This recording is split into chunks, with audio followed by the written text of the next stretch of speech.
Le millionnaire a été humilié par sa propre famille, mais la domestique a fait quelque chose qui a choqué tout le monde. Le soleil se couchait lentement sur les collines de Provence, projetant une lumière dorée sur les champs de lavande qui s'étendaient à perte de vue. Au sommet d'un vallon isolé se dressait le manoir Morel, une bâtisse majestueuse aux volets anciens et aux murs couverts de vignes vierges, dont le silence pesant contrastait avec la beauté éclatante du paysage. À l'intérieur, chaque pièce semblait figée dans le temps, comme si le souffle de la vie avait été aspiré hors des murs. Les horloges continuèrent de tourner, les meubles étaient polis, les chandeliers étincelaient, mais l'âme de la maison s'était endormie depuis bien longtemps. Julien Morel, trentenaire à l'élégance discrète et au regard sombre, était assis dans son fauteuil roulant, dans la vaste bibliothèque où les livres étaient rangés avec une obsession presque maniaque. Le parquet craquait à peine sous les roues de son fauteuil, et la cheminée éteinte laissait planer une fraîcheur constante dans la pièce. Il regardait par la grande baie vitrée, les yeux perdus dans l'horizon violet, sans vraiment voir ce qui s'y trouvait. Depuis l'accident qui l'avait privé de l'usage de ses jambes, la vie s'était réduite à un enchaînement de journées monotones, rythmées par le passage du personnel domestique et le bourdonnement de sa propre solitude. La famille Morel, autrefois unie en façade, avait lentement montré son vrai visage après l'accident. Peu à peu, les visites s'étaient espacées, les appels étaient devenus rares, puis inexistants. Son frère cadet, Thomas, avait prétexté des obligations professionnelles. Ses oncles s'étaient repliés sur les affaires familiales et ses cousins ne venaient plus que lors des fêtes obligatoires. Julien n'était plus qu'un obstacle silencieux à leur ambition, une figure encombrante qu'on préférait tenir à distance. L'accident avait été le point de bascule. Non seulement il avait perdu ses jambes, mais il avait surtout perdu la place centrale qu'il occupait au sein de l'Empire Morel. Seule une présence résistait à ce vide. Élodie Fournier, 26 ans, femme de chambre aux gestes doux et aux paroles rares, mais dont les yeux observaient tout avec une acuité silencieuse. Engagée quelques mois avant l'accident, elle n'était qu'une figure discrète parmi le personnel. Pourtant, elle était restée, alors que d'autres avaient quitté le navire dès que les tensions avaient commencé à s'accumuler dans les couloirs. Elle ne posait pas de questions, mais elle écoutait. Elle ne se plaignait jamais, mais elle comprenait. Chaque matin, Élodie entrait dans la bibliothèque sans faire de bruit, déposait le thé préféré de Julien sur la petite table près de la fenêtre et ouvrait les rideaux pour laisser entrer la lumière. Elle ne le forçait jamais à parler, mais il avait pris l'habitude de lever les yeux vers elle, ne serait-ce que pour la saluer. Une connivence silencieuse s'était installée entre eux, faite de gestes simples, de regards chargés de respect et d'une étrange complicité que ni l'un ni l'autre n'osait encore nommer. Le manoir, cependant, restait un théâtre figé, où chaque pièce racontait une histoire de gloire passée et de solitude présente. Le grand salon, jadis lieu de réception et de rire, n'accueillait plus que les pas d'Élodie lorsqu'elle dépoussiérait les bibelots en porcelaine. La salle à manger, avec sa longue table de chêne massif, n'avait pas servi depuis plusieurs semaines. Les chambres d'amis étaient fermées, les lustres éteints. Il n'y avait plus de musique, plus de fête, plus de vie. Juste un homme brisé, reclus dans sa propre demeure, et une employée fidèle qui persistait à croire qu'il restait quelque chose à sauver.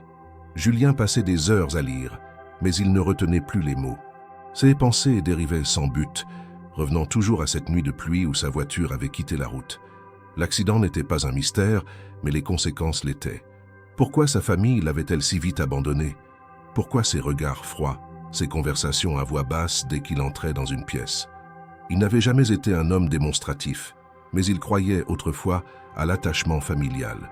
Aujourd'hui, il n'était plus sûr de rien, sauf d'une chose. Élodie, malgré tout, était restée. Ce soir-là, elle frappa doucement à la porte de la bibliothèque, tenant un plateau avec le dîner. Julien, perdu dans ses pensées, ne répondit pas. Elle entra tout de même, posa le plateau, et pour la première fois depuis des semaines, s'adressa à lui avec une douceur nouvelle. « Vous n'avez presque rien mangé hier soir, monsieur Morel. Peut-être que ce soir, vous aurez un peu plus d'appétit. J'ai préparé moi-même la soupe aux châtaignes. Elle est encore chaude. » Julien leva les yeux vers elle. Il ne s'attendait pas à ce qu'elle cuisine elle-même, encore moins à ce qu'elle prenne cette initiative. Son visage resta impassible, mais quelque chose en lui se fissura. « Merci, Élodie. C'est attentionné de votre part. » Elle hocha la tête, ne cherchant ni compliment ni gratitude. Puis, elle se dirigea vers la porte, avant de s'arrêter une seconde. « Vous savez, parfois le silence est plus lourd que les mots, mais je suis là si jamais vous avez besoin. » Elle referma doucement la porte derrière elle, le laissant seul dans la pénombre douce de la bibliothèque. Julien resta immobile, les yeux fixés sur le bol fumant. Ce n'était qu'une soupe, et pourtant elle avait le goût du geste sincère, d'un petit acte de rébellion contre le froid de sa solitude. Peut-être qu'il n'était pas complètement seul. Peut-être que dans ce manoir silencieux, une voix discrète pouvait encore réveiller quelque chose en lui. Ce soir-là, pour la première fois depuis bien longtemps, Julien mangea sans que la nourriture ne lui semble amère. Les couloirs du manoir résonnaient de pas inhabituels. Ce soir-là, l'ambiance n'était plus celle d'un silence accablant, mais d'une agitation contenue. Les domestiques allaient et venaient entre la cuisine et la grande salle à manger, dressant la table avec une précision cérémonieuse. Les couverts d'argent, les verres en cristal, les chandeliers à 7 branches, tout avait été sorti pour cette occasion rare. Un dîner de famille, convoqué à la demande du frère cadet de Julien, Thomas. Officiellement, c'était une réunion pour parler de l'avenir de la famille, une tentative d'unité. Mais pour Julien, cela ressemblait davantage à une mascarade. Assis dans son fauteuil, vêtu d'un costume impeccable choisi par Élodie, Julien observait les préparatifs à distance. Il avait accepté de participer à ce dîner, non par envie, mais parce qu'on le lui avait presque imposé. Élodie, en silence, l'avait aidé à se préparer. Elle n'avait pas donné son avis, mais son regard disait ce qu'elle pensait. Prudence. Lorsque les premiers invités arrivèrent, les salutations furent brèves, distantes, comme dictées par une obligation morale. Les sourires étaient forcés, les accolades rares. On ne lui demandait pas comment il allait. On constatait qu'il était là, c'était tout. Les membres de la famille s'installèrent autour de la longue table de chêne, chacun prenant soin de ne pas être à côté de Julien. Thomas, toujours charmeur et sûr de lui, s'était placé en bout de table, là où leur père siégeait autrefois. Julien, quant à lui, avait été positionné en face de l'entrée comme une statue qu'on veut exposer, mais à distance. Les conversations débutèrent avec des banalités. Les affaires, les voyages, les performances des entreprises secondaires. Aucun mot sur Julien, sur sa santé, sur sa rééducation. Il était devenu un spectateur muet dans ce théâtre familial. Élodie entrait et sortait avec une discrétion maîtrisée, déposant les plats, servant les boissons, remplissant les verres. Mais ses yeux ne quittaient jamais la scène. Elle observait les sourires hypocrites, les regards fuyants, les silences entrecoupés de remarques acerbes à peine voilées. Elle entendit un cousin dire en chuchotant « Il a l'air encore plus maigre que la dernière fois. Il doit avoir perdu au moins 10 kilos. » Un autre répondit « Ça ne l'empêche pas de rester propriétaire de tout, malheureusement. » Et ils rirent doucement. Julien, bien qu'il n'en montrât rien, entendait chaque mot. Il avait appris à écouter dans le silence, à capter l'ironie dans les soupirs, la méchanceté dans les mots dits à demi-voix. Puis vint le moment où Thomas, vert levé, décida de prendre la parole. Il voulait, disait-il, honorer la présence de Julien et parler de l'avenir. Les convives applaudirent légèrement, plus par réflexe que par conviction. Thomas continua. « Mon frère a toujours été un pilier dans cette famille, mais les temps changent, les responsabilités évoluent. Nous devons penser à la pérennité de l'héritage Morel. Il ne s'agit pas de sentiments, mais de logique. Julien est là, et nous le respectons. Mais il faut aussi penser à la stabilité de nos entreprises. Il serait peut-être temps de déléguer certaines responsabilités à ceux qui peuvent les assumer pleinement. » Un murmure parcourut la table. Julien ne dit rien. Il ne leva même pas les yeux. Il savait que ce moment viendrait. Ce n'était pas une surprise. Mais l'entendre prononcer ainsi devant tout le monde, sans respect ni pudeur, piquait plus qu'il ne l'aurait cru. Élodie, qui servait le vin à ce moment-là, faillit laisser tomber la carafe. Elle se reprit aussitôt. Mais ses mains tremblèrent légèrement. Elle sentit la colère monter en elle comme une marée. Un autre cousin, Léonard, ajouta d'un ton moqueur « Et puis, soyons honnêtes, gérer une entreprise depuis un fauteuil, c'est ambitieux, non ? Il ne peut même pas monter un étage sans aide. Comment pourrait-il monter un plan stratégique ?» Un éclat de rire étouffé mais bien réel éclata du côté des jeunes invités. Julien leva lentement la tête, planta son regard dans celui de Léonard. Il ne répondit pas. Il n'avait pas besoin de mots. Son silence, lourd, imposant, contrastait avec la légèreté cruelle des remarques. Thomas tenta de rattraper maladroitement. « Ne le prends pas mal, Julien. Ce n'est pas contre toi. C'est juste. Réaliste. Mais le mal était fait. Élodie, en retrait, serrait les poings. Elle voulait hurler, balancer les assiettes à la figure de ces gens arrogants. Mais elle se contenta de continuer à servir, avec une lenteur calculée, pour ne rien perdre de la suite. Le dîner continua comme si de rien n'était. On parla de chiffres, de projets, de voyages à venir. Julien ne dit plus un mot. Il resta là, immobile, comme un spectre au milieu d'un festin. Lorsque le dessert fut servi, Élodie croisa le regard de Julien. Il était vide, éteint. Un regard qu'elle n'avait jamais vu sur lui, même dans ses pires jours. Il ne s'agissait plus seulement de tristesse, c'était une forme de résignation. Elle comprit alors que ce dîner n'était pas une réunion familiale. C'était un procès déguisé, une mise à mort symbolique.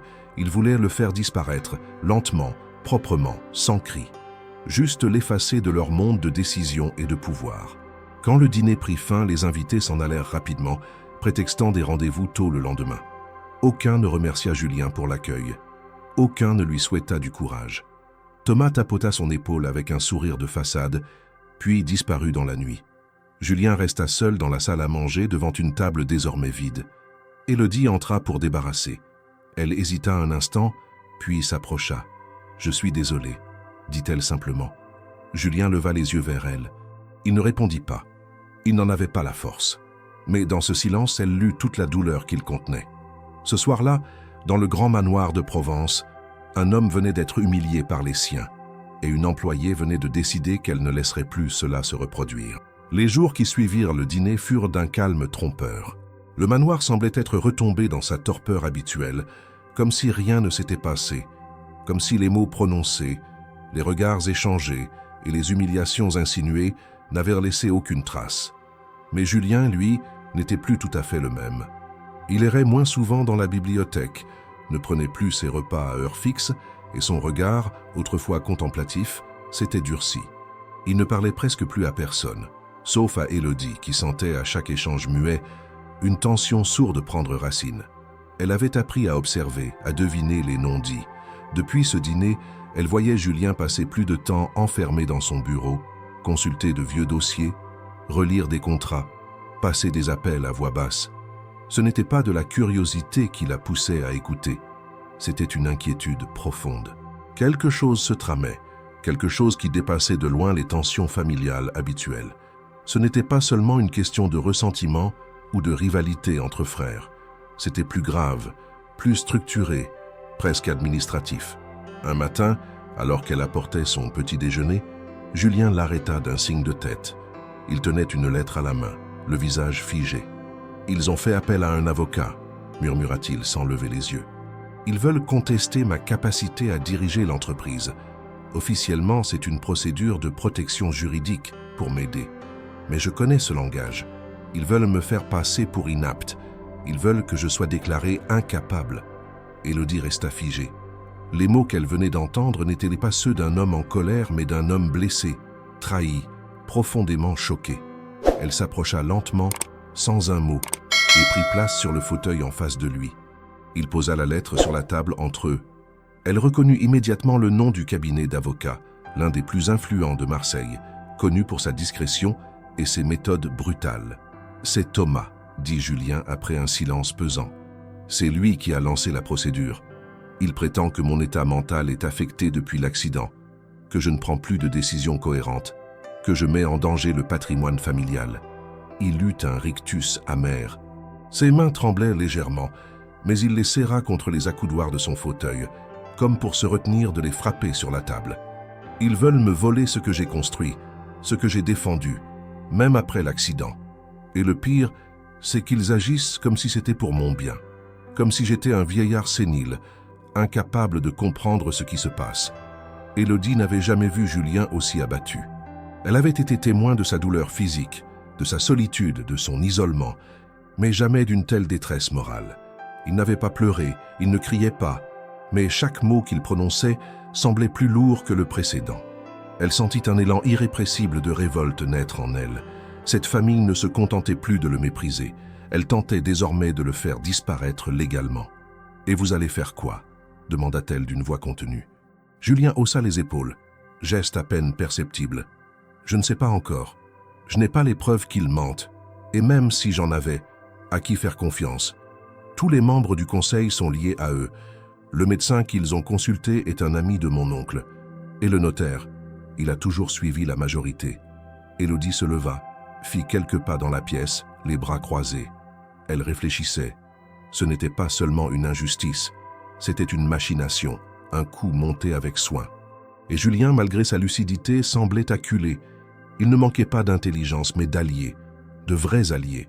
Des gens qui ne voulaient pas sa place, ni son argent, ni sa chute, juste sa vérité. « Vous ne pouvez pas les laisser faire », dit-elle enfin, plus durement qu'elle ne l'avait prévu. « Ils pensent que vous êtes seul. C'est ça leur erreur. » Julien la regarda, surpris. C'était la première fois qu'elle parlait ainsi. Jusqu'à présent, elle avait toujours été une présence douce, presque effacée. Mais ce ton, cette détermination, révélait une autre facette de sa personnalité, une facette qu'il n'avait jamais soupçonnée. « Et vous croyez qu'un simple mot peut suffire? Que leur dire que je ne suis pas fou les arrêtera ?» demanda-t-il un brin cynique. « Non, répondit-elle sans hésiter. Mais leur montrer qu'ils ne peuvent plus vous écraser sans résistance, oui. Parfois, résister suffit à changer le cours des choses. » Il se tut. Ce qu'elle disait n'était pas une stratégie, ce n'était pas un plan détaillé, mais c'était un début. Elle avait raison. Il ne pouvait pas rester passif. Même si les chances étaient minces, il fallait agir. Ne serait-ce que pour se prouver qu'il n'était pas l'ombre qu'ils tentèrent de faire croire. À partir de ce jour-là, Élodie se mit à agir en silence. Elle commença à fouiller les archives familiales, à prendre des notes sur les allées et venues des membres du conseil, à copier discrètement des documents qu'elle trouvait dans le bureau de Thomas lorsqu'il venait en visite. Elle n'était pas une espionne, ni une détective, mais elle avait grandi dans la rudesse. Elle savait reconnaître la duplicité. Et elle savait qu'il fallait avancer prudemment. Julien, de son côté, se replongea dans les statuts de l'entreprise, les clauses de succession, les règles du conseil d'administration. Il redécouvrait les fondements juridiques de son pouvoir, les marges de manœuvre qu'il avait encore. Il retrouvait, peu à peu, une forme d'énergie qu'il croyait perdue. Pas de colère explosive, mais une volonté ferme de ne pas céder. Le manoir, autrefois théâtre de l'immobilisme, devint un lieu de veille. Les soirées ne s'écoulaient plus dans la torpeur, mais dans les échanges feutrés entre Julien et Élodie, les documents étalés sur la table basse, les chuchotements chargés d'urgence. Le lien entre eux se resserrait, non pas par pitié, mais par solidarité, par respect mutuel, par la reconnaissance d'une guerre discrète menée à deux. Et tandis que la famille croyait l'avoir déjà neutralisé, Julien préparait, avec l'aide inattendue de sa femme de chambre, une riposte que personne n'avait vue venir. Le soleil s'était levé ce matin-là avec une clarté inhabituelle, baignant le domaine d'une lumière blanche et dure, presque ironique, comme si la nature elle-même voulait souligner l'importance de ce qui allait se passer. Dans le manoir Morel, les préparatifs battaient leur plein. Une réunion familiale élargie avait été organisée sous prétexte d'un échange entre membres actionnaires et potentiels investisseurs, mais Julien savait que cette rencontre n'avait rien d'anodin. Depuis la réception de la lettre d'avocat et les murmures qui circulaient depuis plusieurs semaines, il était évident que sa propre place au sein de l'Empire Morel allait être remise en question. Cette fois, devant témoins. La grande salle du rez-de-chaussée avait été aménagée comme un salon d'affaires. Les fauteuils avaient été déplacés, une table basse centrale accueillait les dossiers stratégiques, des verres en cristal attendèrent le champagne qui viendrait plus tard, si l'ambiance s'y prêtait. Élodie avait passé la matinée à coordonner les derniers détails logistiques, en apparence concentrée sur ses tâches habituelles, mais en réalité tendue, les sens en alerte. Elle avait vu les voitures de luxe se garer une à une dans l'allée, entendu les conversations à voix basse entre les cousins et deviné la mise en scène derrière ce rendez-vous. Julien entra dans la pièce, avec la même élégance distante qui le caractérisait. Il portait une chemise sombre, un pantalon parfaitement ajusté, et ses cheveux avaient été peignés par Élodie elle-même, qui avait pris soin d'effacer toute trace de fatigue sur son visage. Il salua brièvement les invités d'un hochement de tête, sans forcer le sourire. Il savait que la politesse n'était qu'un vernis, qu'il ne tromperait personne, mais il refusait d'apparaître affaibli. La réunion débuta avec des échanges formels. Thomas prit la parole, exposant les chiffres du dernier trimestre, les stratégies de développement, les nouvelles acquisitions envisagées. Les investisseurs écoutaient avec attention, certains prenant des notes, d'autres hochant la tête à intervalles réguliers. Julien, de son côté, restait silencieux, observant. Il connaissait ses chiffres, c'étaient les siens. C'était son plan initial que Thomas exposait, en omettant soigneusement d'en mentionner l'origine. Il écouta, sans broncher, jusqu'au moment où son nom fut prononcé pour la première fois. « Julien a contribué historiquement à cette entreprise », dit Thomas d'un ton mielleux. Mais il est naturel que les rôles évoluent. Dans tout groupe familial, il faut savoir déléguer, surtout lorsqu'on traverse des périodes personnelles difficiles. L'intérêt collectif doit primer sur les parcours individuels. Un murmure d'approbation parcourut la salle. Julien prit alors la parole, calmement. « Et selon toi, Thomas, traverser une période difficile signifie-t-il perdre toute capacité de décision ?» Le silence se fit. Les regards se tournèrent vers lui, certains surpris, d'autres mal à l'aise. Thomas esquissa un sourire crispé. « Ce n'est pas ce que j'ai dit, bien sûr. Mais il faut être lucide.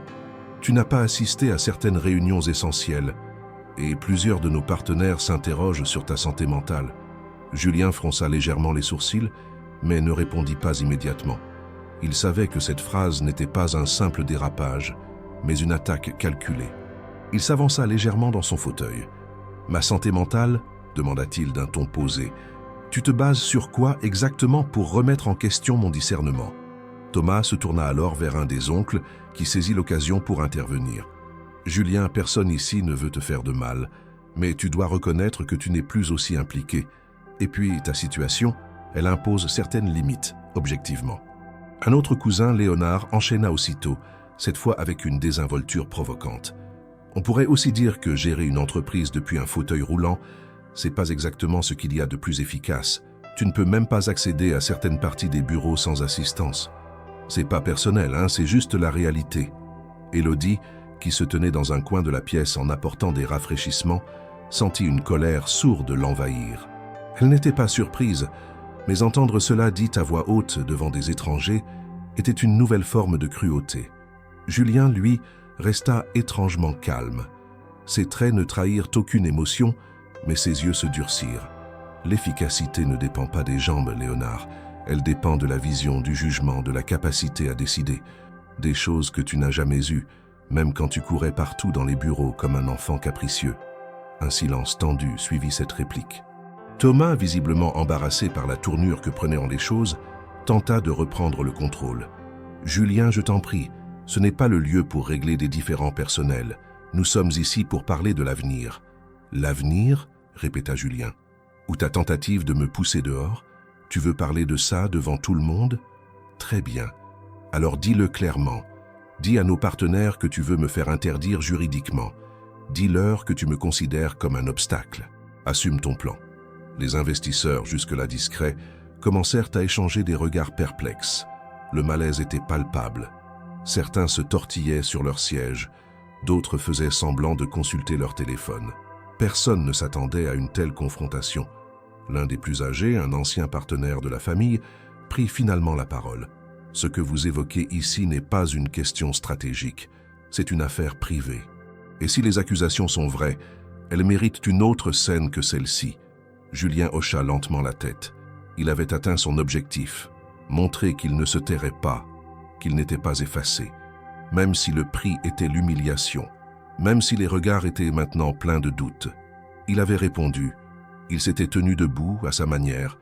Après le départ des invités, le manoir retrouva son silence. Julien resta seul quelques instants dans la salle. Puis Élodie s'approcha doucement, posa une main sur le dossier de son fauteuil. « Ils ont voulu vous piéger, mais vous leur avez tenu tête. » Julien ne répondit pas tout de suite, puis il murmura, presque pour lui-même, « Mais à quel prix ?» Elle ne dit rien. Elle se contenta de rester là, derrière lui, comme une sentinelle. Et dans ce silence partagé, un pacte se formait, invisible, mais indestructible. La nuit tombait lentement sur la campagne provençale, enveloppant le domaine Morel dans une obscurité paisible, seulement troublée par le ululement lointain d'un hibou et le froissement du vent contre les branches des cyprès.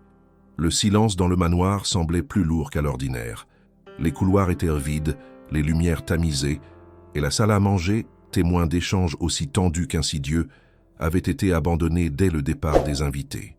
Même les domestiques parlaient à voix plus basse que d'habitude, comme si l'écho de l'humiliation publique que Julien avait subie résonnait encore dans les murs. Élodie, quant à elle, ne cessait de revivre la scène. Elle se souvenait de chaque mot, de chaque inflexion de voix, de chaque regard moqueur jeté à Julien. Elle n'avait jamais été une femme prompte à juger, mais ce qu'elle avait vu ce jour-là avait dépassé toutes les limites. Elle aurait voulu intervenir, parler, dire à ces gens leur infamie, mais elle avait senti que ce n'était pas encore le moment. Julien devait avoir l'espace pour réagir à sa manière. Il avait choisi de répondre avec calme et fermeté, mais ce calme, elle le savait, n'était qu'un masque. Après avoir veillé à ce que tout soit rangé, elle monta l'escalier de service et se dirigea vers l'aile où se trouvait le bureau de Julien. La porte était entr'ouverte. À l'intérieur, il faisait sombre, à peine éclairé par une lampe de bureau qui diffusait une lueur jaune et tremblante sur une pile de documents abandonnés. Julien était là, immobile, face à la fenêtre, les mains jointes sur les genoux, le regard perdu dans l'obscurité. Elle frappa doucement. « C'est Élodie », dit-elle sans hausser le ton. « Je peux entrer ?» Il ne répondit pas. Elle attendit quelques secondes, puis poussa la porte. Ses pas étaient légers sur le tapis, presque inaudibles. Elle s'approcha lentement, jusqu'à pouvoir distinguer son visage. Il était pâle, les traits tirés, les yeux cernés. Il ne la regardait pas. Il semblait figé, comme suspendu entre deux états, deux pensées, deux mondes. « Vous n'avez pas dîné », dit-elle doucement. « Vous devez reprendre des forces. » Il ferma les yeux quelques instants. Puis, dans un souffle, « Je ne peux pas. J'ai la nausée. » Elle ne répondit pas. Elle s'assit à côté de lui, sans bruit. Ils restèrent ainsi plusieurs minutes, sans échange. Seulement un silence lourd, peuplé de pensées qui se heurtaient. Puis, brusquement, il parla, la voix rauque, presque cassée. « Ils m'ont détruit, pas physiquement, pas même financièrement, mais ils ont touché quelque chose que je ne savais pas aussi vulnérable, ma dignité. » Il serra les mâchoires, détourna les yeux. Il ne pleurait pas, mais quelque chose en lui s'effondrait doucement, comme une digue qui cède sous la pression. J'ai toujours cru que la famille, même imparfaite, restait un ancrage, qu'il y aurait toujours au moins un fil, aussi mince soit-il, qui me relierait à eux. Mais aujourd'hui, j'ai compris qu'ils ne me considèrent plus comme un homme, seulement comme un obstacle, une tâche à effacer, une gêne à contourner. Élodie sentit sa gorge se serrer. Elle avait vu des hommes pleurer, elle avait vu des femmes souffrir, elle avait elle-même enduré des humiliations silencieuses. Mais jamais elle n'avait vu un homme aussi digne se confesser avec une douleur si nue. « Vous n'êtes pas une gêne », murmura-t-elle. Il esquissa un sourire amer. « Tu dis ça parce que tu es la seule ici à ne rien avoir à gagner. Les autres, ils veulent tous quelque chose. Le pouvoir, l'argent, les titres. Et moi, je suis devenu un poids. Ils me voient comme un homme incomplet. Mais le pire, Élodie, le pire, c'est que j'ai fini par les croire. » Elle posa alors sa main sur la sienne. Ce geste simple en apparence portait un monde entier. Elle ne l'avait jamais touché autrement que pour l'aider à se déplacer, à ajuster une chemise, à tendre un objet. Cette fois, ce n'était pas professionnel. C'était humain, profond, incontournable. Vous ne devez jamais croire cela. Vous êtes plus complet que tous ceux qui étaient là aujourd'hui. Vous êtes debout, même sans jambes. Vous voyez clair, même quand eux ferment les yeux. Ils ont la parole facile, mais ils n'ont pas le courage de rester seuls face à la vérité. Vous aussi. Julien tourna lentement la tête vers elle. Leurs regards se croisèrent. Il n'y avait pas de pitié dans les yeux d'Élodie, pas de compassion déguisée. Il y avait du respect, une forme de foi qu'il n'avait plus vue chez personne depuis des mois, peut-être depuis l'accident, peut-être même avant. « Pourquoi tu restes ?» demanda-t-il, presque dans un souffle. « Parce que vous êtes un homme qui mérite d'être soutenu, pas parce que vous êtes riche, pas parce que vous êtes puissant, mais parce que vous êtes seul et que vous avez tenu, et je ne veux pas que vous tombiez maintenant. » Il détourna les yeux, incapable de soutenir ce regard trop vrai. Ce n'était pas une déclaration, ce n'était pas une promesse, c'était un engagement silencieux, une ligne qu'on trace sans tambour, mais qu'on ne franchit plus jamais. Ils restèrent ainsi longtemps, sans ajouter un mot, la main d'Élodie sur celle de Julien. Le silence autour d'eux n'était plus une absence, mais une respiration commune. Ils n'avaient pas tout dit, elle non plus. Mais une première faille s'était ouverte dans le mur qu'il avait érigé autour de lui. Et par cette faille passait une lumière timide mais réelle. Le lendemain, le manoir s'était levé sous un ciel gris, chargé de nuages bas qui semblaient peser sur chaque pierre de la bâtisse comme une menace silencieuse. La pluie n'était pas encore tombée, mais l'air sentait l'orage. Le personnel travaillait dans un silence tendu, chacun évitant les discussions superflues, comme si l'atmosphère elle-même imposait le respect d'un deuil invisible. Julien ne quitta pas sa chambre de toute la matinée. Élodie, elle, allait et venait, rangeait, préparait le déjeuner, nettoyait mécaniquement le cœur agité.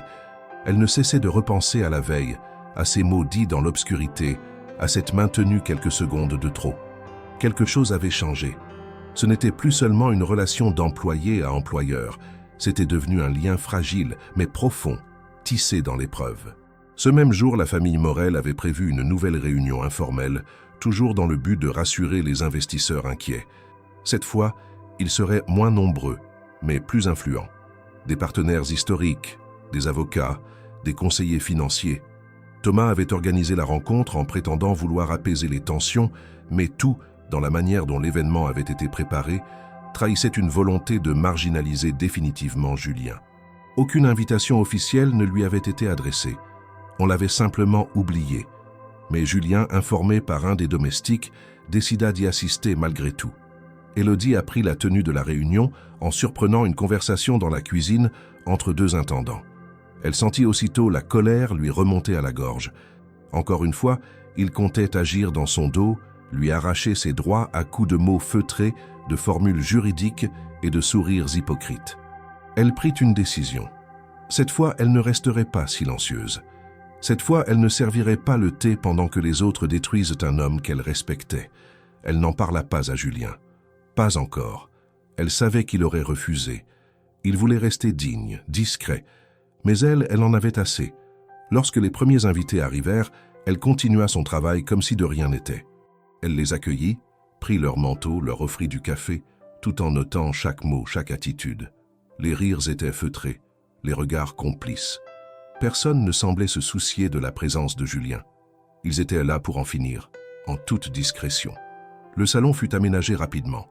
Thomas, sûr de lui, entama son discours d'introduction, insistant sur la nécessité d'adapter la gouvernance familiale aux réalités actuelles. Un euphémisme pour évincer son frère du pouvoir. Puis, alors qu'il parlait encore, la porte s'ouvrit lentement. Tous les regards se tournèrent, surpris. Élodie entra, droite, calme, portant un petit carnet à la main.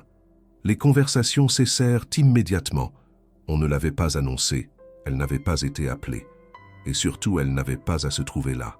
Thomas fronça les sourcils. « Mademoiselle Fournier, je crois que vous vous êtes trompée de pièce, » dit-il avec une froideur condescendante. Mais elle ne recula pas. Elle s'avança de quelques pas, posant son regard sur chacun d'eux un par un. Puis elle parla d'une voix claire, sans trembler.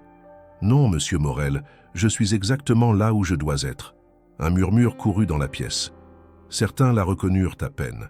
La discrète femme de chambre, celle qui nettoyait sans bruit, qui servait sans un mot, osait interrompre une réunion d'hommes puissants.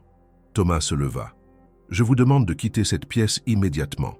Ce n'est ni votre place, ni votre rôle. Mon rôle, répondit-elle, c'est d'assister monsieur Julien Morel. Et je suis ici pour témoigner de ce que j'ai vu, de ce que j'ai entendu, de ce que vous tous avez tenté de faire depuis des mois, dans le silence et la manipulation. » Le silence fut total. Élodie sortit alors quelques feuilles de son carnet. Ce n'étaient pas de simples notes. Elle avait consigné, jour après jour, les remarques blessantes, les conversations entendues par accident, les documents laissés traîner. Elle ne trahissait aucun secret. Elle révélait la vérité. Elle s'adressa à l'Assemblée, sans détour. « Depuis que M. Julien a eu son accident, vous n'avez cessé de le rabaisser, de le contourner, de le piéger. Vous avez utilisé sa douleur comme une faiblesse, son silence comme une autorisation. Vous avez tenté de le faire passer pour fou, pour incapable, pour indigne. Mais ce n'est pas lui qui est indigne, c'est vous. » Un des conseillers tenta de l'interrompre. « Ce que vous dites est très grave, mademoiselle. » Mais elle le coupa, poliment. « Ce qui est grave, monsieur, c'est de voir une famille conspirer contre l'un des siens, non pas pour le protéger, mais pour s'emparer de ce qui ne leur revient pas. Ce n'est pas une divergence de vue, c'est une trahison. » Thomas, rouge de colère, s'avança. « Assez, vous n'êtes rien ici, vous êtes une domestique !» Élodie planta alors son regard dans le sien, sans ciller. « Justement, je suis une domestique. Je n'ai rien à gagner. Je n'ai pas de part dans l'entreprise. Je ne cherche aucun pouvoir, c'est pour cela que vous ne m'avez jamais vu. Mais aujourd'hui, vous allez m'écouter, parce que la vérité ne dépend pas de la richesse. Elle dépend du courage. » Les invités étaient figés. Personne n'osait bouger. Julien, attiré par les voix, arriva à ce moment-là, surpris de voir la scène. Il vit Élodie seule au milieu du salon face à sa famille, tenant tête avec une force qu'il n'aurait jamais imaginée. Elle se tourna vers lui, le regarda droit dans les yeux. « Je ne parle pas en votre nom, je parle parce que je refuse de me taire devant l'injustice. Vous pouvez choisir de vous battre ou non, mais moi, je ne resterai plus spectatrice. » Julien, ému, sentit quelque chose en lui se réanimer. Il avança, se plaça à côté d'elle. Et pour la première fois, il n'était plus seul. Il n'était plus face à un mur. Il était face à une armée d'un seul soldat, mais un soldat qui ne reculait pas. Et ce fut suffisant pour tout changer. Le manoir Morel, dont les murs avaient longtemps abrité des silences pesants et des trahisons voilées, semblait ce soir-là chargé d'une tension nouvelle, presque électrique. Depuis l'intervention inattendue d'Élodie lors de la réunion, un désordre latent s'était installé dans les esprits des membres de la famille. Thomas, furieux, avait quitté les lieux plus tôt, sans mot dire. Les autres, conseillers, cousins, associés, s'étaient éclipsés les uns après les autres, évitant de croiser le regard de Julien. Une tempête s'annonçait, mais cette fois, elle ne serait pas intérieure. Elle serait concrète et surtout documentée. Julien, resté seul dans le grand salon après le départ de tous, avait encore du mal à croire ce qu'il venait de vivre. L'image d'Élodie, droite, inébranlable, le regard rivé sur les visages puissants et arrogants de sa propre famille, ne cessait de revenir dans son esprit. Elle avait pris un risque immense. Elle avait franchi une frontière que très peu oseraient défier, et elle l'avait fait pour lui. Pas par pitié, pas par stratégie, mais par un sens de justice si profondément ancré qu'il en était bouleversé. Il se sentait redevable, mais aussi, pour la première fois depuis des mois, profondément reconnu. Il la trouva quelques heures plus tard dans la cuisine, en train de ranger calmement la vaisselle comme si rien ne s'était passé. Il s'approcha lentement sans dire un mot. Elle se retourna, le vit, puis posa délicatement l'assiette qu'elle tenait. Julien resta silencieux un instant, puis murmura « Tu m'as sauvé ». Elle ne répondit pas tout de suite, puis simplement « Non, je vous ai juste rappelé que vous avez encore une voix ». Julien s'assit à la petite table, l'air pensif. Il regardait ses mains, posées sur les accoudoirs de son fauteuil. Après un moment, il releva la tête. « Je veux me battre, mais je ne sais pas par où commencer. Ils ont les avocats, les relations, l'argent. Moi, je n'ai que des doutes et de la rage. » Élodie s'approcha et sans un mot, sortit d'un tiroir un dossier cartonné épais, fermé par une ficelle. Elle le posa devant lui, lentement. Voilà par où commencer. Julien leva les yeux, surpris. Il tendit la main, défaisit la ficelle et ouvrit le dossier. À l'intérieur, il découvrit des copies de courriels, des extraits de conversations écrites, des captures d'écran de messages échangés entre membres de sa famille, des notes sur des appels téléphoniques qu'Élodie avait entendus en passant, des copies de documents laissés sur des bureaux, oubliés ou négligés. Il tourna les pages une à une, les yeux de plus en plus écarquillés. « Tu as fait ça quand ?»« Depuis le premier jour où j'ai compris qu'il voulait vous écarter. J'ai noté tout ce que j'ai vu, tout ce que j'ai entendu. J'ai photographié discrètement certains papiers quand ils venaient ici, et pensant que personne ne les écoutait. » Julien secoua la tête, abasourdi. Chaque document, chaque fragment de preuve ajoutait une pièce au puzzle de la trahison. Il n'y avait plus seulement une intuition, il y avait des faits, des éléments que l'on pouvait présenter à un juge. Il n'était plus sans défense. Il avait entre les mains une arme réelle contre l'infamie. « Tu savais que si on découvrait ça, tu risquais ton emploi, ta sécurité ?»« Oui, répondit-elle sans hésitation, mais je savais aussi que si je me taisais, je n'aurais plus jamais pu me regarder dans un miroir. » Julien ferma les yeux un instant. Il était ému, submergé. Il n'avait jamais connu quelqu'un comme elle, quelqu'un qui agissait sans rien attendre, qui risquait beaucoup pour défendre ce qui était juste, qui voyait au-delà de la façade, au-delà du fauteuil. Il rouvrit les yeux, inspira profondément. « Je vais porter plainte. Je vais engager un avocat indépendant. Il y en a encore quelques-uns à qui je peux faire confiance. Et je vais les poursuivre pour tentative de fraude, pour abus de confiance, pour faux en écriture s'il le faut. Élodie hocha la tête. Elle savait que cette décision serait lourde de conséquences.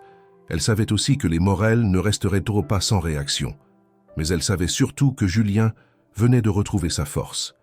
Une force que la famille avait tenté d'enterrer sous les sourires hypocrites et les discours administratifs. Elle était de retour, et elle brûlait d'un feu que rien ne pourrait plus éteindre. Le lendemain, Julien prit rendez-vous avec un avocat spécialisé dans le droit des affaires et les conflits familiaux. Il se déplaça discrètement jusqu'à son cabinet à Marseille, accompagné d'Élodie.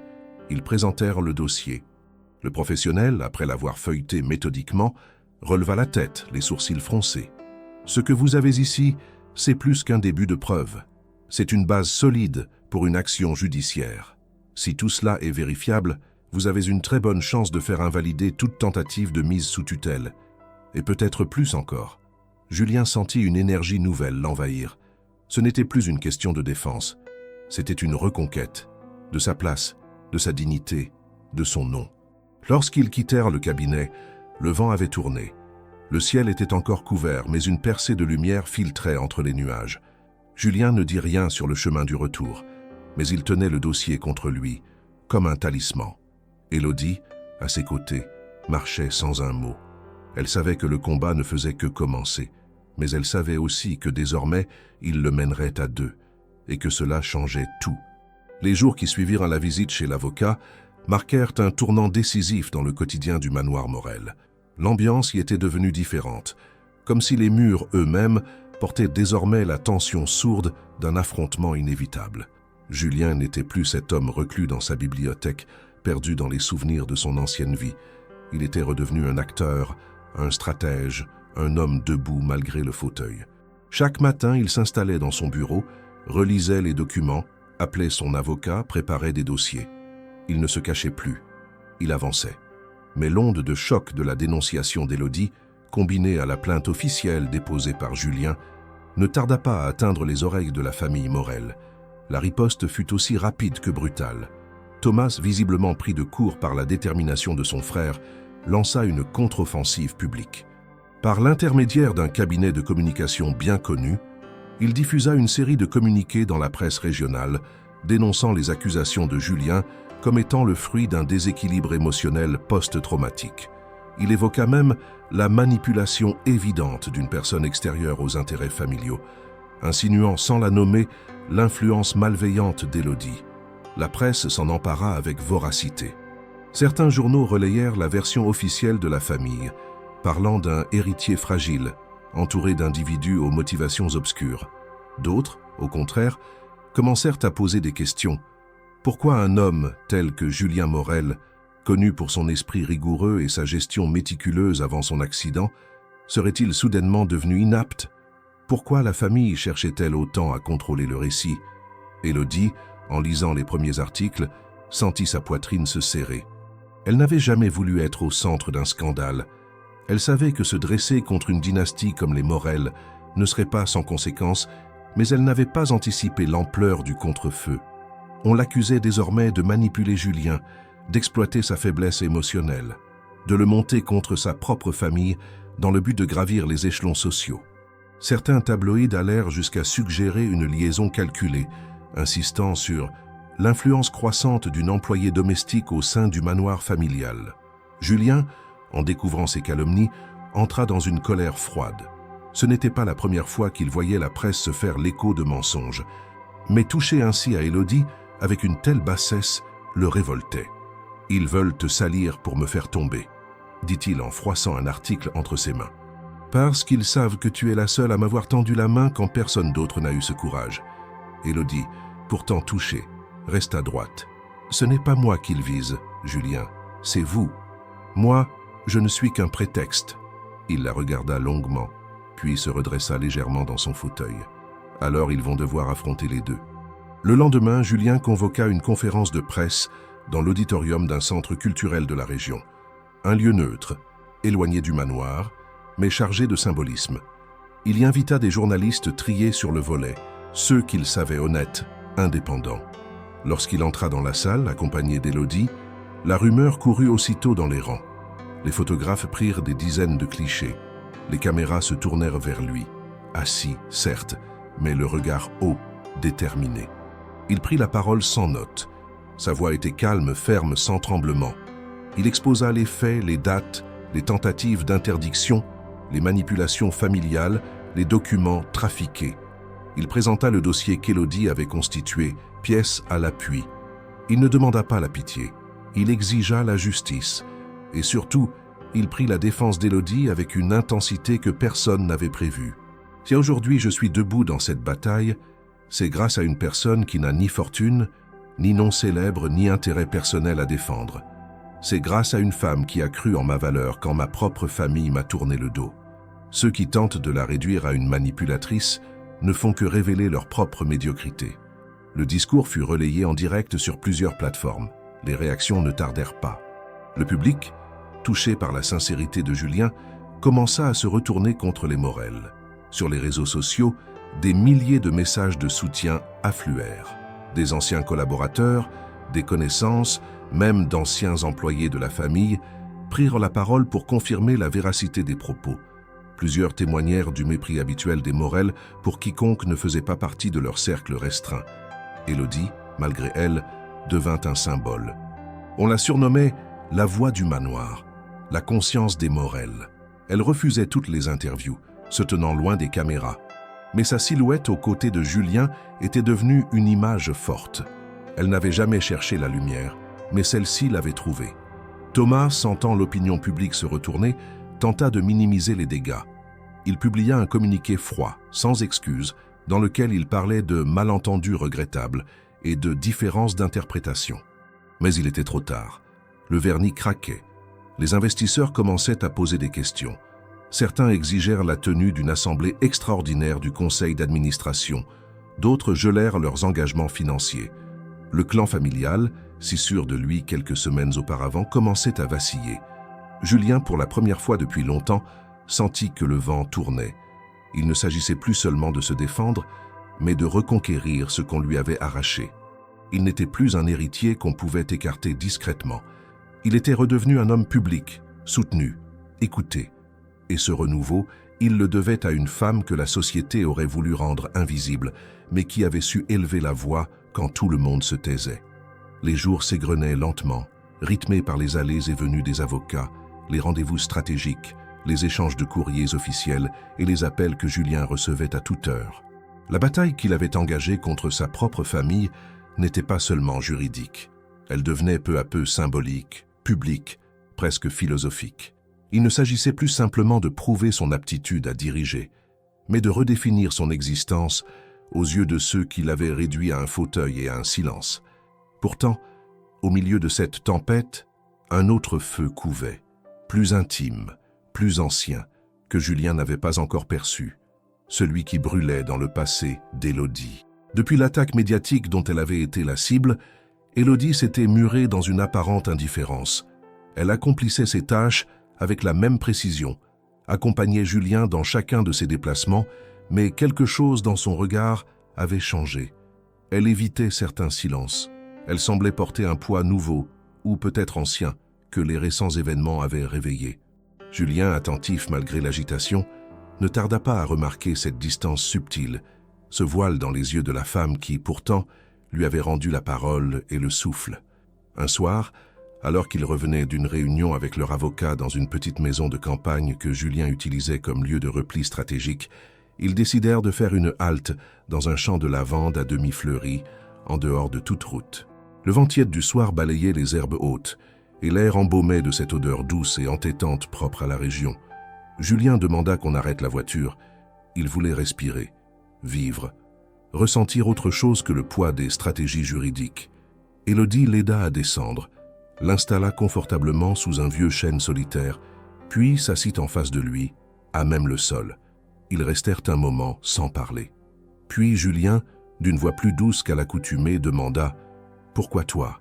Pourquoi avoir réagi comme tu l'as fait pour moi ? Ce n'est pas de la simple loyauté. Ce n'est pas seulement du courage. Il y a autre chose, non ?» Élodie fixa l'horizon. Le vent jouait dans ses cheveux et le silence s'épaississait entre eux. Elle hésita, mais cette fois, elle sentit qu'elle ne pouvait plus reculer. Il avait partagé ses blessures. Il méritait de connaître les siennes. « Mon père, commença-t-elle, n'était pas un homme parfait, mais c'était un homme juste. Il travaillait dans une coopérative agricole appartenant à une grande famille de la région. Pas aussi riche que la tienne, mais puissante. Un jour, il a découvert qu'ils falsifiaient les comptes, qu'ils exploitaient des travailleurs sans papier. Il a dénoncé les faits. Il pensait qu'il serait protégé, qu'il faisait ce qu'il fallait. Julien l'écoutait en silence. Il comprenait déjà, dans le ton de sa voix, dans la tension de ses épaules, que cette histoire n'avait pas eu de fin heureuse. En moins d'une semaine, il a été licencié. On l'a accusé d'avoir menti, d'avoir volé. Sa réputation a été détruite. Personne ne l'a soutenu, pas même les collègues qui l'avaient aidé. Ma mère s'est retrouvée à faire des ménages jour et nuit pour nous nourrir. Et lui, il a fini par tomber malade. Pas de honte, non, de chagrin. Elle marqua une pause. Son regard était resté rivé au loin, mais sa voix se brisait légèrement. J'ai grandi dans ce silence, dans cette injustice qu'on ne pouvait nommer. J'ai appris à me taire, à ne jamais faire de vagues. Mais au fond de moi, j'ai toujours su qu'un jour, si je voyais l'injustice frapper quelqu'un d'autre comme elle avait frappé mon père, je ne pourrais pas me taire. Julien sentit une boule dans la gorge. Il n'y avait plus de distance entre eux, plus de hiérarchie, plus de masque. Il voyait enfin la femme entière, forgée dans l'ombre d'une trahison, dressée contre l'arrogance et le mépris par simple nécessité morale. Alors, quand ils ont commencé à vous humilier, dit-elle, quand j'ai vu cette manière qu'ils avaient de vous effacer, j'ai su. Ce n'était plus une question de devoir, c'était une question d'héritage. Pas celui de l'argent, celui de ma mémoire, celui de mon père. Julien tendit la main. Elle hésita, puis la prit. Il ne dit rien. Les mots n'étaient plus nécessaires. Il comprenait maintenant pourquoi sa voix avait trouvé un écho dans celle d'Élodie, pourquoi son combat n'était plus solitaire. Elle ne l'avait pas sauvée par bonté, elle s'était sauvée elle-même en refusant de revivre, par procuration, la déchéance d'un homme juste qu'on avait brisé sans scrupule. De retour au manoir, quelque chose avait changé. Julien, en consultant à nouveau les documents du dossier, les preuves rassemblées, les témoignages obtenus récemment, le fit désormais avec une clarté nouvelle. Ce qu'il menait, ce n'était plus seulement un combat personnel. C'était un acte de réparation. Une forme de justice pour tous ceux qu'on avait détruits dans le silence, ceux dont on n'avait jamais prononcé le nom. Il portait sa cause, mais il portait aussi, désormais, celle d'Élodie, celle de son père, celle de tous ceux qui, sans richesse ni pouvoir, avaient osé dire non et en avaient payé le prix fort. La nuit venue, Julien entra dans la bibliothèque. Il regarda les portraits de ses ancêtres accrochés au mur. Des hommes en costume, des femmes en robe de soie, figés dans une grandeur d'un autre siècle. Il les regarda longtemps, puis dit tout bas pour lui-même, comme une promesse. Maintenant, c'est à notre tour d'écrire l'histoire. Et cette fois, elle ne sera pas écrite par les vainqueurs, mais par les survivants, les vrais, ceux qui ont tenu, sans jamais avoir été vus.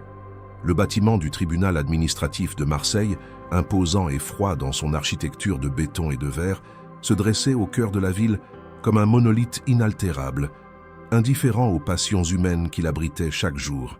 Ce matin-là, malgré le ciel limpide, l'air semblait pesant. Dans la salle d'audience numéro 3, on avait réservé les premiers bancs pour les représentants de la famille Morel, les avocats des deux parties, les témoins et quelques journalistes accrédités. Le reste de la salle était occupé par un public curieux, venu assister à ce qui avait été annoncé comme une affaire familiale à haute tension, mêlant argent, pouvoir et trahison. Julien arriva peu après 9 heures, accompagné d'Élodie et de son avocat. Maître Vernier, un homme discret mais redouté dans les milieux juridiques pour sa précision et son intégrité. Il portait un costume sombre, sobre, et son fauteuil avait été soigneusement nettoyé. Il ne voulait rien laisser au hasard. Il ne devait pas seulement convaincre un juge, mais tout un monde qui le regardait à travers le prisme de ses faiblesses supposées. Élodie marchait à ses côtés, silencieuse. Elle n'était pas vêtue comme une domestique. Pour la première fois, elle avait laissé derrière elle son uniforme gris et portait une robe bleu nuit, simple mais élégante. Elle savait que son apparence serait scrutée. Elle savait aussi que peu importait ce qu'elle dirait, on la jugerait sur ce qu'elle représentait. Une femme du peuple qui avait osé défier une lignée. L'audience débuta dans une tension glaciale. Le juge, un homme au visage impassible, énonça les faits. La demande formulée par la famille Morel, représentée principalement par Thomas, de placer Julien sous tutelle partielle pour trouble du jugement et incapacité à gérer ses biens dans l'intérêt du groupe familial. Il évoqua également la plainte pour tentative de fraude déposée en retour par Julien, appuyée d'un dossier constitué de documents, enregistrements et témoignages. L'avocat des Morel prit la parole en premier.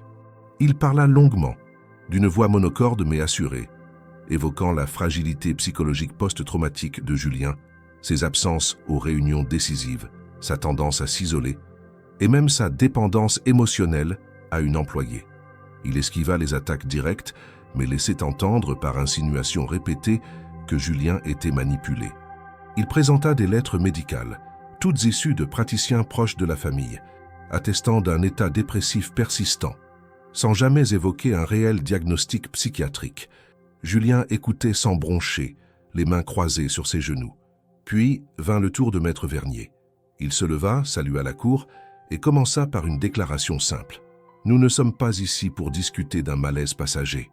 Nous sommes ici pour démontrer une tentative de dépossession légale fondée sur la manipulation et le mensonge. » Il déroula méthodiquement les éléments. Les courriels échangés entre Thomas et certains membres du Conseil, les modifications de documents internes à l'entreprise, les prises de décision sans autorisation de Julien, les notes vocales où l'on entendait clairement certains cousins discuter de la meilleure manière de le faire passer pour fou. Il présenta également des certificats médicaux récents, indépendants, émanant d'un neuropsychologue reconnu qui affirmait que Julien ne présentait aucun trouble mental affectant son jugement. Puis, Élodie fut appelée à la barre. Elle s'avança lentement, droite, le visage calme. Le silence dans la salle était total. Elle raconta ce qu'elle avait vu, entendu, vécu. Elle parla des dîners pleins de mépris, des remarques sur le handicap de Julien, des décisions prises dans son dos, des réunions où il était volontairement exclu. Elle présenta le carnet qu'elle avait tenu, lut des passages. Chaque mot frappait comme un coup de marteau. Elle ne criait pas, elle n'implorait pas. Elle racontait simplement, avec une vérité brute qui transperçait toute tentative de défense. Lorsque Thomas tenta de l'interrompre, le juge le fit taire immédiatement. Pour la première fois, l'arrogance familière des Morel semblait se heurter à une réalité qu'il n'avait pas anticipée, une vérité documentée, incarnée par une femme que rien ne semblait pouvoir déstabiliser. Julien fut ensuite invité à s'exprimer. Il roula lentement jusqu'à la barre, se tourna vers le juge et parla, non comme un homme qui se défend, mais comme un homme qui affirme sa place. « Je ne demande pas la pitié. Je ne suis pas ici pour supplier qu'on me reconnaisse mes droits. Je suis ici pour rappeler que mon handicap ne m'a jamais rendu incapable. Ce sont eux qui ont voulu me réduire à une fonction biologique.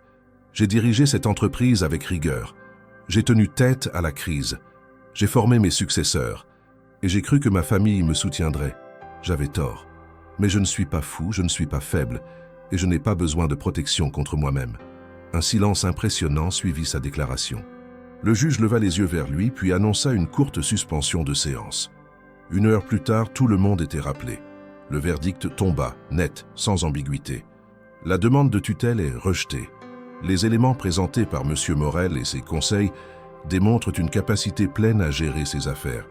En outre, les faits exposés suggèrent de possibles manœuvres frauduleuses de la part de la famille requérante. Une enquête est ouverte pour tentative d'abus de faiblesse et falsification de documents. Un murmure parcourut la salle. Thomas pâlit, ses lèvres se serrèrent. Julien, lui, ne sourit pas. Il ferma simplement les yeux. Élodie posa une main discrète sur son épaule. Ils sortirent du tribunal comme 2 soldats ayant traversé un champ de bataille, las mais debout. Dehors, une foule les attendait. Des journalistes, des passants, quelques sympathisants. Julien fit un signe de tête, puis monta dans la voiture. Il ne voulait pas de caméra, il voulait du silence. Dans le véhicule, Élodie regardait la route défiler. Julien tourna la tête vers elle. « Merci, ce n'est pas fini, » murmura-t-elle. « Non, » répondit-il, « mais aujourd'hui on a gagné une chose que personne ne pourra plus nous reprendre, notre vérité. » Les jours qui suivirent le procès furent marqués par une étrange accalmie. Après l'explosion médiatique, la tension judiciaire et les affrontements publics, Un calme inattendu s'installa sur le domaine Morel. Le manoir retrouva peu à peu son rythme discret, ses volets battant sous la brise provençale, ses couloirs baignés par la lumière douce des fins de journée. Mais quelque chose avait changé en profondeur. Julien n'était plus l'ombre recluse qu'il avait été pendant si longtemps. Il ne se contentait plus d'exister dans les marges de sa vie. Il s'était réapproprié son nom, ses droits, sa voix. Et cette reconquête portait le sceau discret mais indélébile d'une femme qui n'avait jamais cherché de reconnaissance, mais dont la présence avait tout changé. Julien passait désormais plus de temps dans les jardins. Il avait demandé que l'on dégage un sentier autour du grand cyprès, là où la lumière filtrait à travers les branches denses. Élodie l'accompagnait chaque matin, poussant lentement son fauteuil, sans précipitation. Le silence entre eux n'était plus pesant. Il était apaisé, complice. Il n'avait pas besoin de remplir l'espace. Il l'habitait, simplement. Parfois, elle lisait à haute voix un livre qu'il avait choisi, souvent un roman oublié, parfois une lettre ancienne retrouvée dans les archives du manoir. Et parfois, il restait simplement là, à écouter les cigales. Un matin, alors qu'elle préparait le thé dans la cuisine, Julien entra silencieusement. Il avait appris à manœuvrer son fauteuil avec plus d'aisance. Il s'arrêta près de la table, observa Élodie verser l'eau chaude, puis dit doucement « J'aimerais qu'on parle ». Elle se tourna, attentive, sans surprise. Elle devinait, depuis quelques jours, que quelque chose mûrissait en lui. Une parole non encore formulée, mais présente dans chacun de ses gestes. « Bien sûr », répondit-elle simplement. « Pas ici. Viens avec moi, dans le jardin. Il fait encore frais. » Ils sortirent. La lumière matinale baignait le domaine d'une clarté paisible. Les lavandes bruissaient doucement sous le vent. Julien s'arrêta près du grand banc de pierre, là où l'on pouvait voir les collines au loin. Il se tourna vers elle, la fixa un instant sans rien dire, puis il inspira profondément. « J'ai réfléchi à beaucoup de choses, à ce que j'ai traversé, à ce que tu as fait pour moi, à ce que tu continues de faire. Et je me suis rendu compte d'une chose. Je ne veux plus que tu sois simplement mon employé. » Élodie baissa les yeux un instant, puis les releva, intriguée, mais calme. « Que veux-tu dire ?»« Je veux dire que je ne peux plus imaginer ce manoir sans toi, ma vie sans toi. Tu es entré dans mon existence en silence et tu as fait plus de bruit que tout ce que ma famille n'a jamais été capable d'accomplir. Tu m'as réveillé, tu m'as fait croire à nouveau. Et je ne parle pas seulement de respect ni de gratitude, je parle d'amour. » Elle resta immobile, le souffle suspendu. Ce mot, elle ne l'avait pas attendu, pas ainsi, pas aussi frontalement. Julien poursuivit, sa voix plus basse. « Je sais que c'est peut-être trop. Je sais que je ne peux pas te promettre une vie facile. Je suis encore dépendant de tant de choses.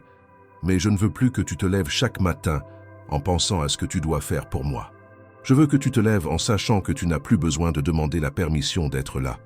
Je veux que tu restes, pas comme domestique, comme compagne, comme partenaire, comme ce que tu es déjà devenu, sans que je n'ose te le dire jusqu'à maintenant. » Le silence s'installa, profond, presque sacré. Élodie ne pleura pas. Elle ne sourit pas non plus. Elle s'assit doucement sur le banc, les mains jointes. Puis elle dit très lentement « Tu sais, j'ai toujours pensé que l'amour était un luxe que je ne pouvais pas me permettre. J'ai vu ma mère se tuer au travail, seule, brisée par l'amour qu'on lui avait refusé. J'ai vu mon père perdre sa dignité à cause de la trahison. Alors j'ai fermé cette porte. Et puis tu es arrivé, pas comme un prince charmant, comme un homme blessé, brisé, mais digne. Un homme qui, malgré la douleur, n'a jamais cédé à la haine. Et j'ai commencé à croire que peut-être, ce n'était pas l'amour qui détruisait, mais l'absence de justice, de vérité, de respect. Et avec toi, j'ai tout retrouvé, sans l'avoir cherché. » Elle tourna la tête vers lui, le regarda droit dans les yeux. « Je n'ai pas peur de ta chaise, je n'ai pas peur de ton nom. Mais je ne veux pas que tu m'aimes parce que je t'ai aidé à te relever. Je veux que tu m'aimes parce que tu me vois. Entièrement. » Julien hocha lentement la tête. « Je te vois. Et c'est bien pour cela que je t'aime. » Elle sourit alors pour la première fois depuis qu'il avait commencé à parler. Un sourire lent, profond, presque douloureux. Puis elle tendit la main. Il la saisit. Le contact était ferme, calme. Aucun des deux ne tremblait. Ils restèrent ainsi longtemps, sans rien ajouter. Loin des juges, des avocats, des réunions d'affaires, des scandales, des articles de journaux. Il n'y avait là que deux êtres humains, portés par la même mémoire de la douleur et par le même refus de céder au cynisme du monde. Ce soir-là, lorsqu'Élodie monta dans sa chambre, elle trouva sur sa table de nuit un petit mot, plié avec soin, une écriture qu'elle reconnaîtrait entre mille. « Je ne te demande pas de renoncer à qui tu es. Je te demande seulement de continuer à être cette lumière qui m'a ramené à moi-même. Et si un jour tu veux partir, je ne te retiendrai pas. Mais si tu veux rester, je ferai de ce manoir un endroit où tu pourras respirer, rire et enfin être libre. » Elle garda ce mot contre elle toute la nuit, et au matin, elle sut qu'elle n'avait plus à choisir entre l'amour et sa liberté, parce qu'en lui, elle avait trouvé un homme capable de comprendre que les deux pouvaient exister ensemble. Le printemps s'était installé avec une douceur inattendue sur les terres de Provence. Après les mois d'orage, de tumulte, de procès et de confrontation, le manoir Morel semblait respirer à nouveau. Les volets restés fermés pendant tant d'années s'ouvraient désormais chaque matin. Les rideaux de lin dansaient doucement au gré de la brise. Les fleurs du jardin, longtemps négligées, reprenaient vie sous les soins méticuleux d'Élodie, et les pierres anciennes de la demeure reflétaient la lumière du soleil comme si elles s'étaient débarrassées d'un poids ancien. Mais ce renouveau n'était pas que décoratif.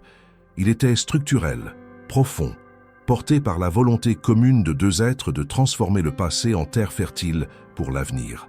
Julien avait repris les rênes de ses affaires avec une détermination nouvelle. Mais il ne souhaitait pas simplement réintégrer un poste ou défendre son autorité. Il voulait changer le sens même de son héritage. Ce nom qui jusque-là évoquait la richesse, le pouvoir, la domination sur les terres et les marchés, devait désormais porter les valeurs qu'il avait apprises à travers la chute, la résilience, la justice et l'inclusion. Le premier geste fort fut la création d'une fondation. Julien l'annonça dans un communiqué sobre mais puissant, la fondation Élodie Fournier, en hommage à celle qu'il avait sauvée sans jamais demander de reconnaissance. Elle aurait pour mission de financer des projets de réhabilitation pour les personnes en situation de handicap, d'accompagner des jeunes issus de milieux défavorisés dans leur insertion professionnelle et de transformer certains anciens domaines agricoles familiaux en centres éducatifs et sociaux. Le conseil d'administration de cette fondation fut composé de personnalités venues de divers horizons, des enseignants, des médecins, des travailleurs sociaux et même d'anciens employés du domaine Morel. Élodie en devint la co-directrice, à parts égales avec Julien. Ce fut l'un de ses rares combats, refuser d'être seulement l'inspiration muette. Elle voulait agir, décider, être responsable de ce qu'ils allaient bâtir ensemble. Julien, sans hésiter, lui offrit cette place. Le manoir, de lieu figé dans une histoire aristocratique, devint un espace vivant. Une aile entière fut rénovée pour accueillir des enfants en difficulté, avec des salles de lecture, d'art plastique, de musique. Chaque semaine, une navette venait chercher des groupes venus des quartiers périphériques de Marseille. Élodie les accueillait elle-même, leur racontait l'histoire du lieu, non pas comme un musée, mais comme un foyer, où ils pouvaient, eux aussi, inscrire leurs traces. Julien, bien que toujours en fauteuil, participait activement.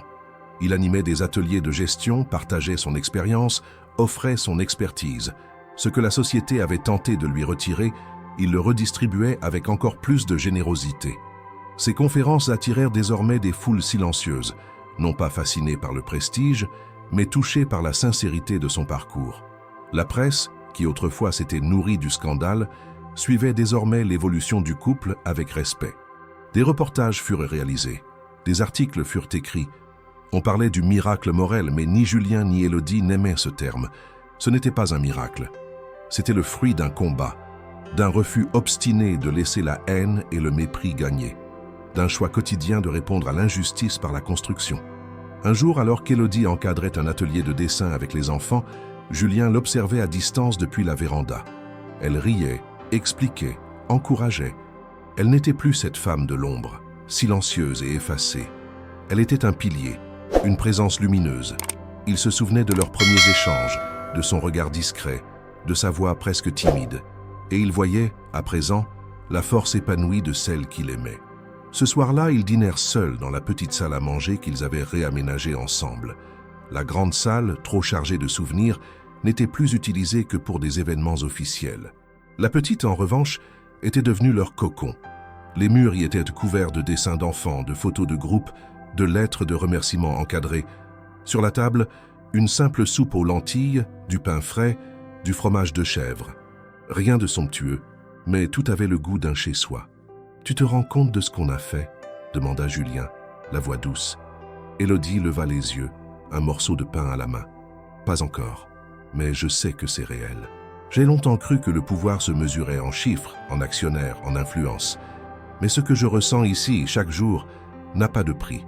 Je n'ai jamais été aussi riche. » Elle sourit sans dire un mot. Elle savait que ces mots venaient de loin, d'un homme qui avait traversé la chute, l'humiliation, la solitude, et qui parlait maintenant depuis un endroit qu'aucune fortune ne pouvait acheter, la vérité de soi. Avant de se coucher, ils firent un dernier tour dans le jardin. Les lampes solaires diffusaient une lumière douce sur les allées de gravier. Le silence n'était plus vide, il était habité. Julien se tourna vers Élodie, lui tendit la main. « Je ne sais pas ce que l'avenir nous réserve, mais je sais que, tant que tu seras là, je ne craindrai plus rien. Et moi, tant que tu seras debout, même sans marcher, je saurai que rien n'est impossible. » Ils s'éloignèrent lentement sous les étoiles, deux silhouettes complices dans la nuit tranquille d'un domaine qui, enfin, vivait pour autre chose que la gloire et l'héritage, un lieu devenu espace d'amour, de justice et d'espérance.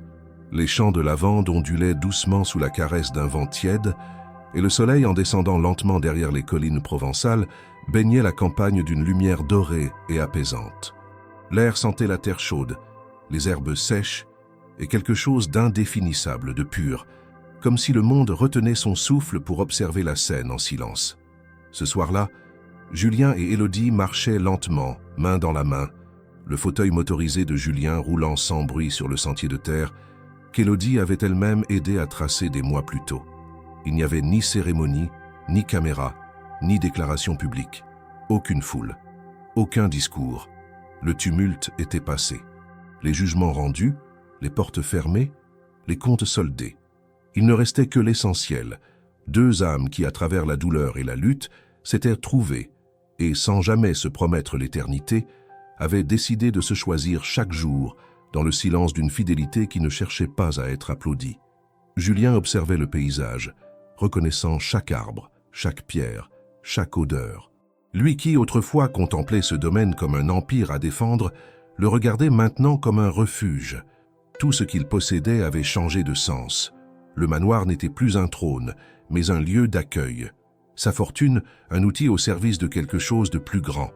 Et son corps, autrefois perçu par lui-même comme un fardeau, n'était plus un obstacle, mais le témoin d'un parcours que peu auraient eu la force de traverser.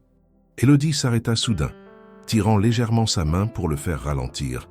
Ils arrivèrent devant un vieux mur de pierre sèche, adossé à une haie de laurier. Là, elle sortit de sa poche un petit carnet usé, au coin replié, celui qu'elle avait utilisé pour noter chaque mot, chaque événement, chaque pièce du puzzle qui avait permis à Julien de reprendre sa vie en main. Elle le lui tendit. « Tu devrais le garder, dit-elle. » Julien le prit, le feuilleta en silence. Les pages étaient remplies d'une écriture fine, régulière, parfois nerveuse. Il reconnaissait les dates, les lieux, les noms.